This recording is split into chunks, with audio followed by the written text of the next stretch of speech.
Well, there's my guys right there. Sando and Bay, how you guys doing? Yeah, doing well. Good to see you again. All right. Folks, as many of you probably know, I called Supercross here in the United States for 15 years and had a lot of fun doing it. I've been a part of many big projects in the world of motorsports, especially here in the United States, and have seen and been a part of some incredible concepts and projects, but I have never been a part of anything as exciting as what these two gentlemen have come up with here with this brand new World Supercross Championship. Adam, I'm going to start with you because the story that you and Ryan told me was it was literally just about a year ago, Christmas 2021, that you guys got the word from the FIM that you were the new owners of the FIM license to take Supercross worldwide. Is that correct?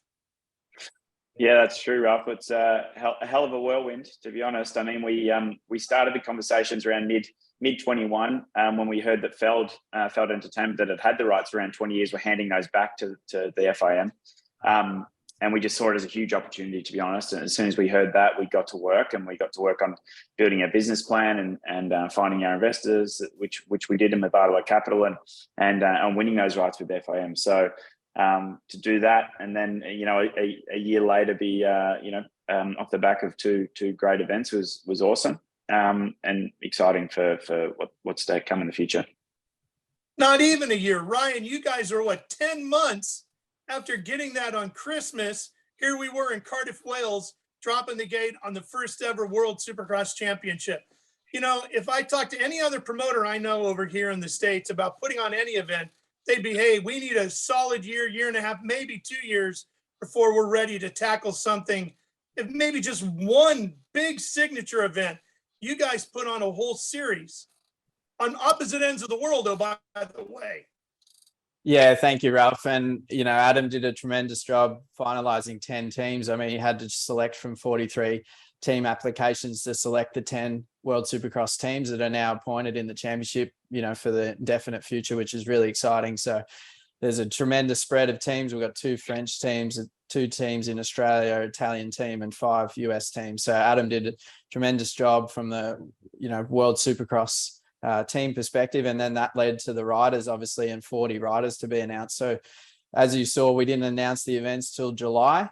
We announced the teams and riders throughout June, July, and then 12 weeks to launch events, sell tickets, and obviously sponsorship and finalize everything with broadcast. It was a really jam-packed 3 months. But it was really important for us to demonstrate the scale of these events, how world-class the events are, and obviously put on what we thought were, world championship level events. We thought they were, fantastic, and the feedback since has been, absolutely tremendous. So we're really excited about this now because we were selling off the plan, and now we actually got to take everyone through the display home, so to speak, show them what we're building, and now go into a massive world championship next year and beyond, and everyone knows what they're going to get from a quality perspective and an event spectacle perspective. I was there and saw all of it, and I still can't believe you guys pulled it off the way you did. It was incredible. Adam, one of the things that Ryan talked about there is the teams and how different it is with World Supercross. You guys basically did franchises, which is something that so many motorsports owners wish they had an opportunity to have, whether it's a car owner or a motorcycle team owner. And the other challenge that you guys overcame that impacts motorcycle racing is relying on the manufacturers. Over here, when it comes to motorcycle racing, so much of it is, let's just get the manufacturers to pay for it, pay for this, pay for that, pay for everything. If they suddenly decide not to do that, the whole thing can collapse like a house of cards. The way you've set up World Supercross, a team owner, literally a rider, can pick whichever brand they want to ride on. Literally, yeah. I mean, you hit the nail on the head. And one of the biggest things that we set out to achieve was to empower the teams more and make them a more vital part of the overall project and part of the family, I guess. And as you touched on, well, Supercross is unique to a lot of motorsports in the sense that until now, there has not been an ownership or a license structure to compete at the highest level. So essentially anyone can in theory, buy a bike and turn up at a World Championship event and compete. And that's not the case in Formula One or MotoGP or World Superbikes or, anything else, or NASCAR, anything else at that kind of level. You can't just decide to come and try your luck at a World Championship level event on the weekend. And that was the case prior. So that was that component. Also, from a fan's perspective, we wanted to make sure that they're only watching the world's best. And when we've got a jam-packed entertainment spectacle, we didn't want the night to be full of qualifying to get into the main show or the main event. We wanted the whole night to feature the best riders in the world. And so therefore we wanted to remove that component. But also, and the most importantly, as you said, the reliance on the manufacturers, they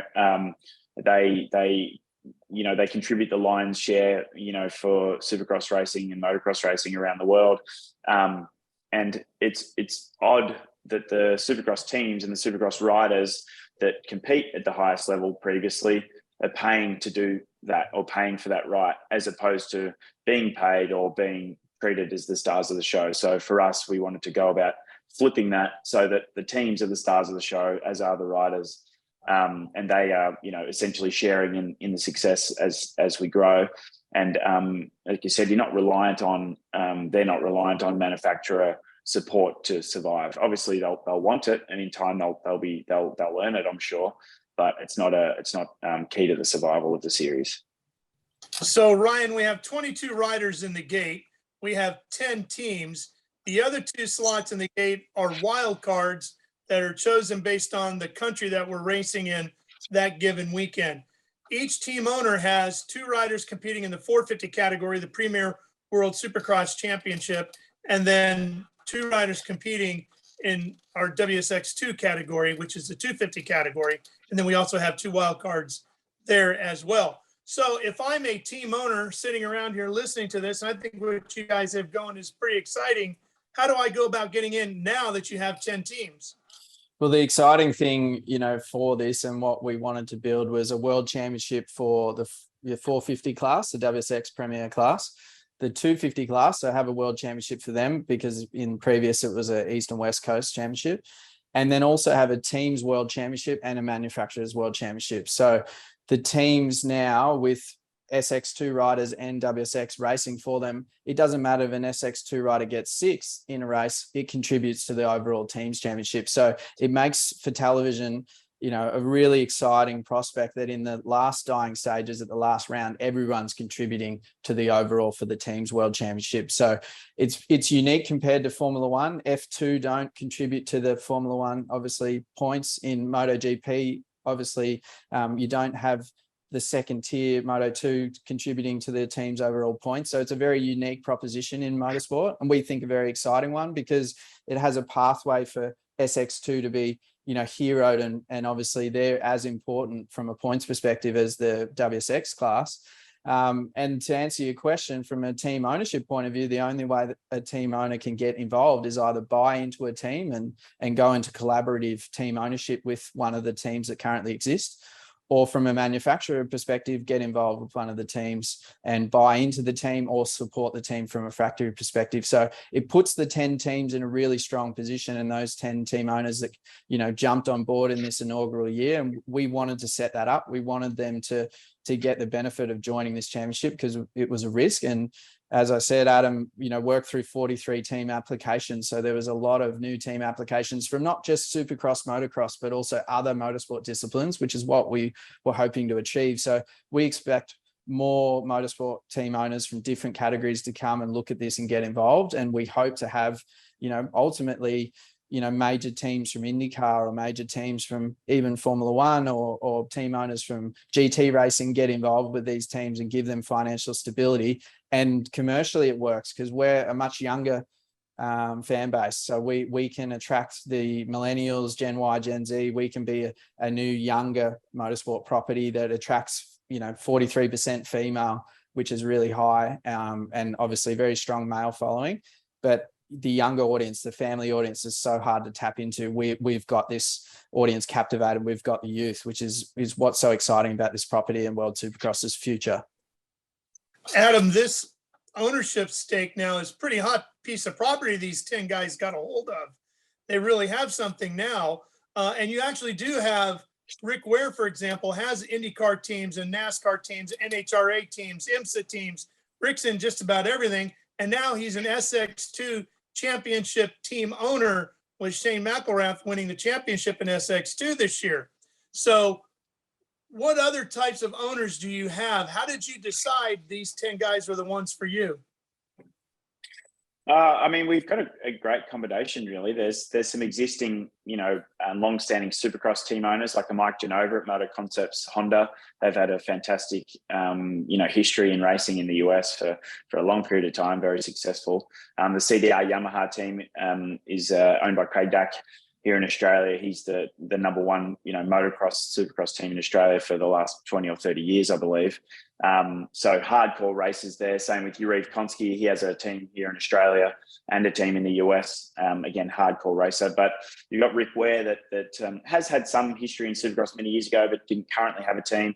Like you said, is in almost every category in the States, it sounds like, but a real passion for Supercross. And he is unique, and I think it's a great model because he can bring sponsors across from his other categories and give brands unique exposure across multiple platforms. And like Ryan said, benefit from the younger audience that Supercross offers, but then perhaps still benefit from the mainstream popularity in the US that NASCAR offers, for example. So it's quite a unique offering. Another one unique is Mark Kwame, who's MDK Motorsport. I mean, he's a venture capital guy. He runs his own Porsche racing team, motorsport team in the US. Was involved in Supercross many years ago. Very successful businessman, very passionate about the sport, but just saw this as a great business opportunity. He's in it because he thinks this is a great business opportunity, which we agree. So he's very, very smart switch on guy. So there's all combination of that. A couple of hardcore racer teams from France, one from Italy, from the Garibaldi, Giacomo Garibaldi, who also owns the HRC Honda MXGP team, which has just won the World Championship in motocross. Very successful man in his own right and very, very capable. He's run by Olivia Lancelot, a female team manager, she's an ex-Supercross champion, which is a great dynamic to bring to the series as well. So the selection criteria was really that we didn't want any one particular type. We didn't just want hardcore race teams from the US, for example. We wanted a good spread of team owners from various backgrounds around the world.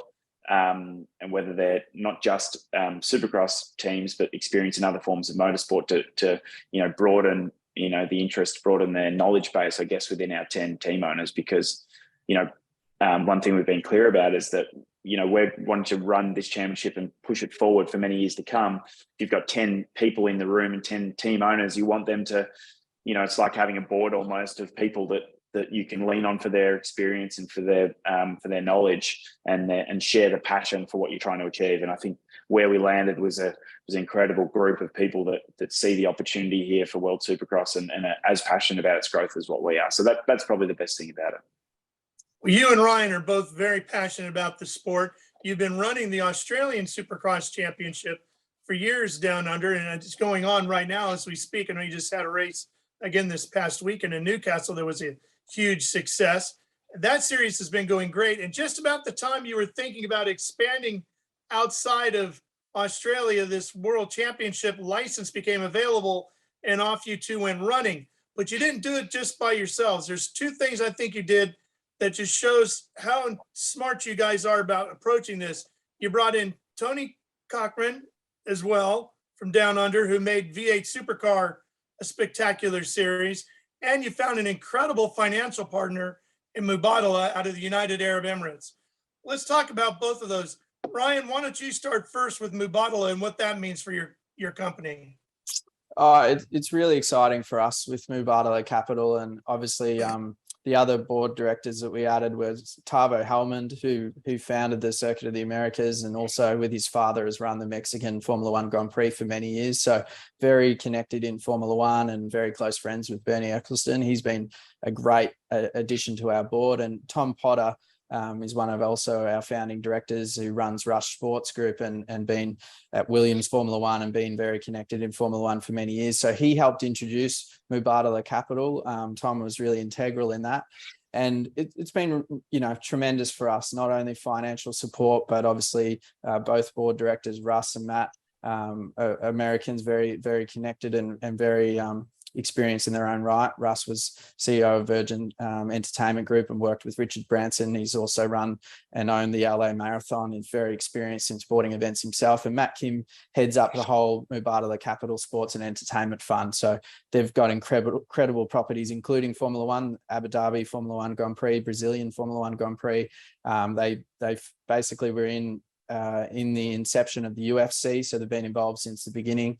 They own the Manchester City Group and got many investments, including New York Yankees, Yes Network, and many other major sporting and media and entertainment investments. So they're very well versed and very, obviously intelligent when it comes to growing sports from inception, including UFC, and obviously growing the City Group from where it was to obviously one of the largest and most successful soccer, franchises in the world. So we have incredible support financially, but also from a strategic point of view. And we're very excited about what we plan to build and the support there to you really go for the next 20 years with this sport, not just an initial capital raise. So they're very committed to us, and obviously it gives us the financial capital we need to invest in the teams and give obviously the prize money and payments to the teams like we did and we plan to for the future, which is over $50 million in the first 5 years, and then an additional $15 million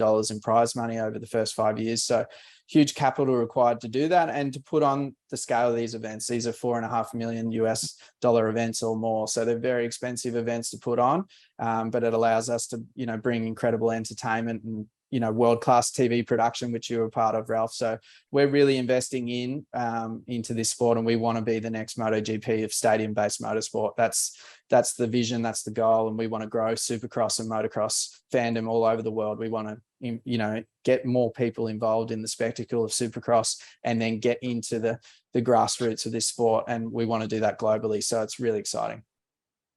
Adam, I knew Tony from everything he's done in motorsports. Had never met him before till we got to Melbourne about a month or so ago.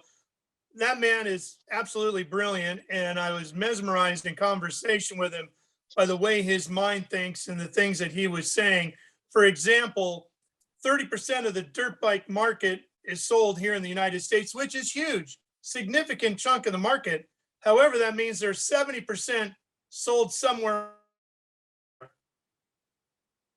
Yeah, absolutely. Yeah, I mean, it's an important point to make because we completely acknowledge the size and the importance of the market in the US, because it is, when it comes to dirt bike sales, particularly the largest in participation for motocross and off-road riding. It is absolutely the largest. But as you rightly pointed out, there's huge opportunity around the rest of the world, and I think what our research has told us, and we experience ourselves in Australia, is that there's a legion of fans around the world, millions of people that want to see and experience Supercross firsthand, that don't currently get the opportunity. They want to see their favorite riders participate, in person, which they don't get the opportunity.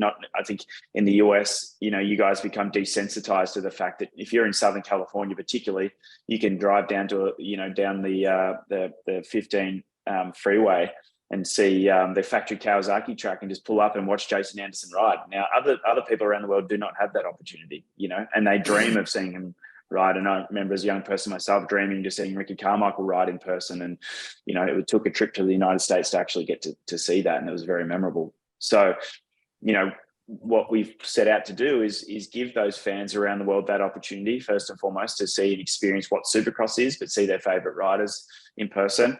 But also to introduce new people to dirt bikes in the most family-friendly and I guess the nicest environment possible, which is inside a stadium right in the middle of a capital city. That means that you can come along, your feet don't ever have to touch dirt, and you can get a cold drink and food and sit down and under a nice environment and watch dirt bike riding at its best, and hopefully be converted into wanting to participate in this sport, and even if it's a small farm bike or a PW50, for a kid, it may be that moment that inspires you to get involved in dirt biking or motorcycling in some way, shape, or form. And that's what we think is really unique about this, that we can inject it right into a capital city, which motocross, cannot, and neither can MotoGP, for example. They obviously have to be in much larger areas. And new fans could be introduced to dirt bikes and to motorcycles in what we think is a fantastic opportunity.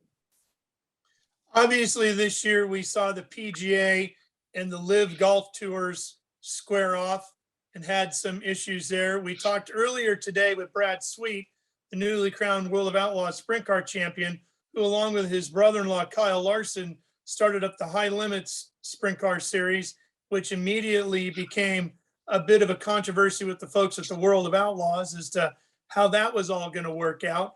Feld has had control over Supercross here in the United States for decades now, and has done a great job with it. Credit to them for what they've done here in the US. And as you pointed out, they had the World Championship rights, but let it go when COVID was over.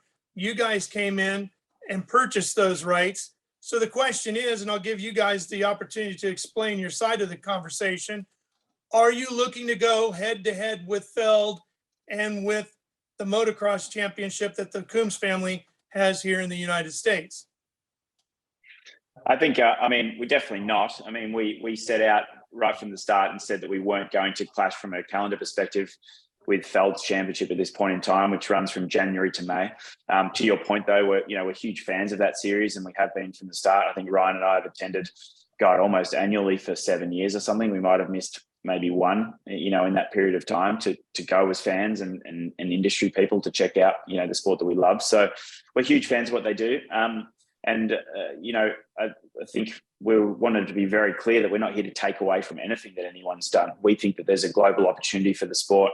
They've done an amazing job and built up what is the largest domestic Supercross championship in the world, and is the largest championship in the world at this point in time.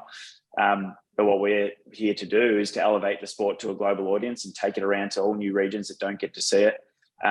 We want to race in the US, that's for sure, because it is still the largest fan base in the world, and you can't have a genuine, authentic world championship without being there. It's the birthplace of Supercross. We can't avoid it, and we don't want to avoid it.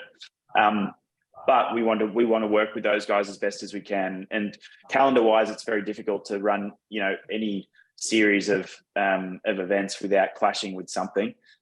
So we kind of had to make the choice of what time of year to fall, and that was between July and November, which unfortunately does mean that there's some clashes with the American outdoor motocross, yes, but also all other championships around the world. The Australian Championship, for example, the European Championships, the MXGP Championship. There's just no possible way to avoid all clashes, and I think that's the disappointing thing. But at the end of the day, for us to expand globally, we didn't really have a choice. Well, there are beautiful stadiums all around this world. In fact, we're seeing it right now with the World Cup soccer tournament going on.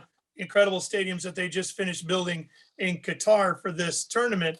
I know you can't tell us the schedule right now, but I know you've been in conversations with the FIM, and you're hopefully, fingers crossed, days away from releasing the schedule to us.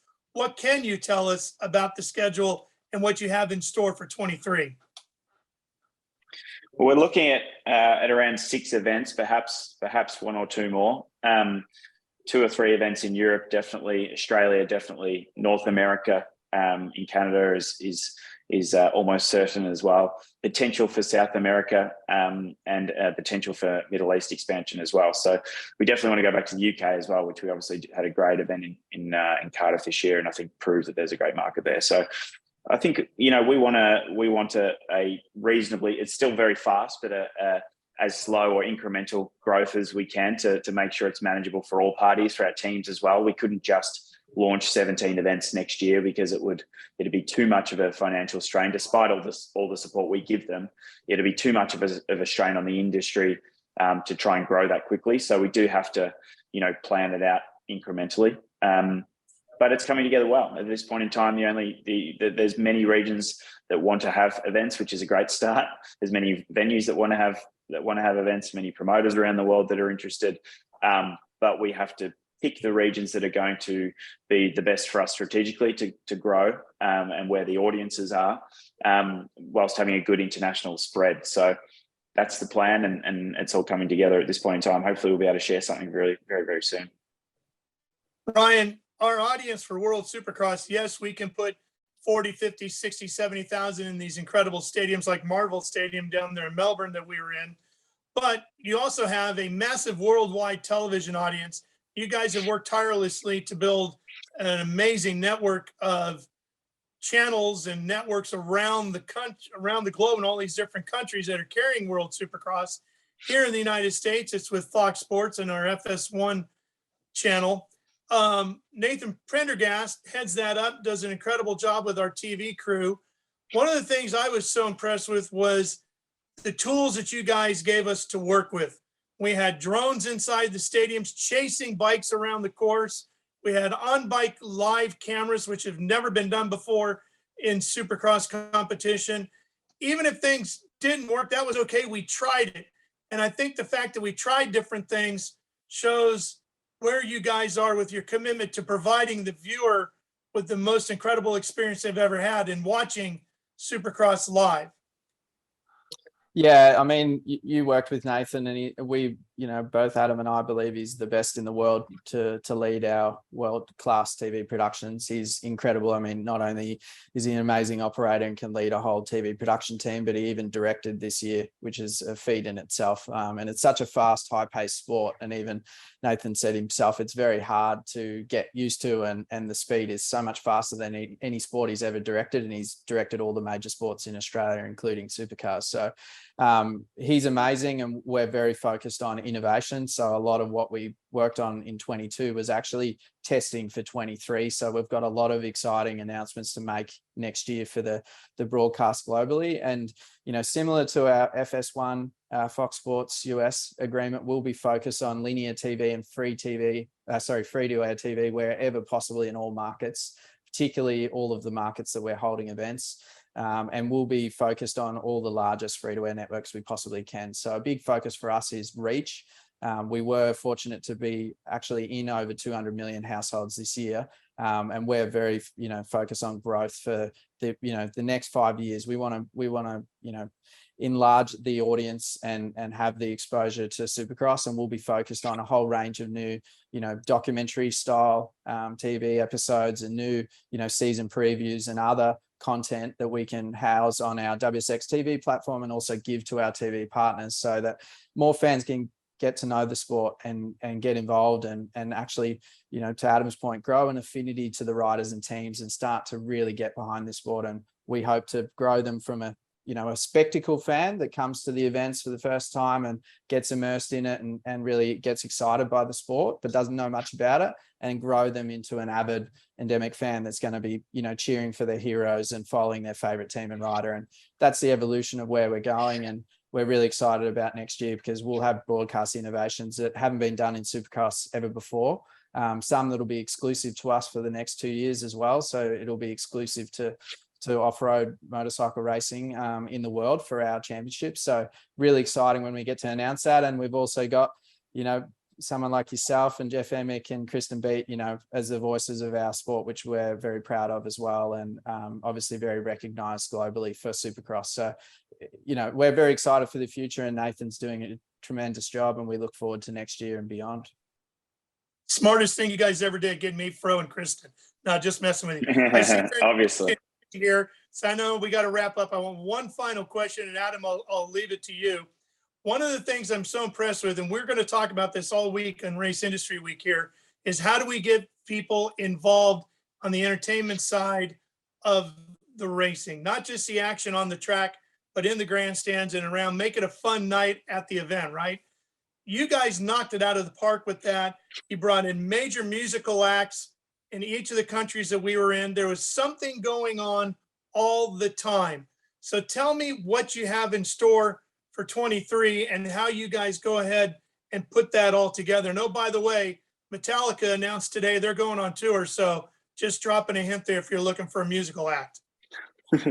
Well, it's funny. We talked about having a big act of that size, or AC/DC or the Rolling Stones, and we figured we could save a bunch of money on dirt because we wouldn't need to do that at all because they'd sell the tickets for us. But no, I think, to your point, we appreciate it. We've got a ton of ideas of how we bring the audience into the show, whether it's through their phones and tablets, and perhaps it's gamification of the event in some way and voting on the upcoming results or giving their opinions and thoughts and feedback, as well as live music, pyrotechnics, and the freestyle motocross and all the things that appear in our event, but also that appeal to the broader demographic is super important. So we got to try and not to miss out or forget on the core audiences and make sure the racing is absolutely the best in the world, but bring in these other elements so that even if you're not a Supercross fan and you don't even know what it is, you can still enjoy one of our events, and that's the goal.